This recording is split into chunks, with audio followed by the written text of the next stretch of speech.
Roman TV, habari na burudani kiganjani mwako.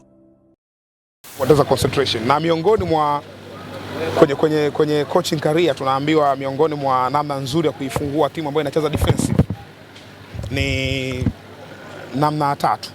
Namna ya kwanza ni kucheza wide balls, kwa maana kupiga mipira ya pembeni.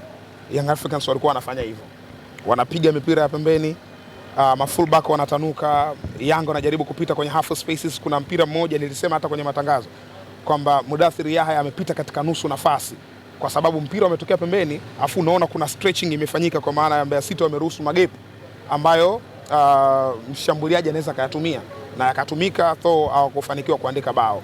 Haya, wametumia tena mbinu nyingine, kwa maana ya kupiga electrical passes, kupiga pasi nyingi.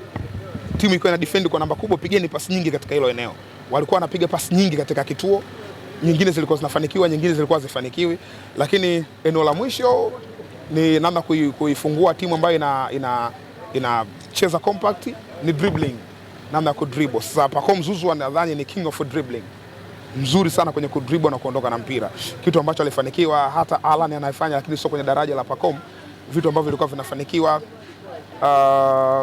Angalia counter attack ambao wameifanya Young Africans, ametoka nao mpira Pacome mbali, ka drive. Mimi alipopata tule mpira Pacome kwenye lile eneo nikaguna kwenye matangazo, nikasema na nilikuwa nasema hivyo kwa sababu nilikuwa najua Pacome katika ile eneo, kwa maana ya fast running, kukimbia hapa, hii ni hatari. Kwa hiyo kuna wachezaji unaweza kufanya maskara kwenye maeneo yale, lakini kwenye daraja la mchezaji kama Pacome ni qualities ambazo kwenye ligi yetu tulikuwa tuzipate kwa miaka mingi. Miaka mingi tulikuwa tunasajili wachezaji ambao wa daraja la chini au daraja la kati hapo, kutokana pia na economic masses ya timu zetu. Lakini this time around tunapozungumza, tayari timu zina fedha nyingi, investment imekuwa kubwa. Kwa hiyo tumeweza kuleta wachezaji wenye madaraja makubwa. So unapoona daraja la mchezaji kama Pacome, kuna mazingira unaona kabisa kwamba huyu hapa ni threat. Kwa mfano angekuwa mchezaji wa kibongo, maybe amepata mpira eneo lile, ungesema anaweza kuturn akarudi nyuma akatafuta position nzuri ya kupasia, lakini Pacome aliona hapa kuna namna ya kwenda mbele. Kwa hiyo kwa sababu ni huyu, unasema hapa anaweza kawa threat na kawafunga, na kweli kakimbiza, kafanya runs, kabakia na Kelvin Kingu alifanikiwa kufanya movement na Pacome, lakini eneo la mwisho Kelvin Kingu akachagua kufanya sliding tackling, yani aslide kuzuia mpira. Pacome ilikuwa tayari ameshafanya calculation kichwani kwamba huyu atakuja kulala, akamkamua kwanza, akamwambia wewe lala chini, alafu akaplace akaenda kufunga. So ni call it.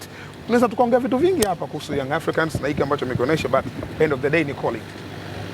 Yeah, asante. Roman TV, habari na burudani kiganjani mwako.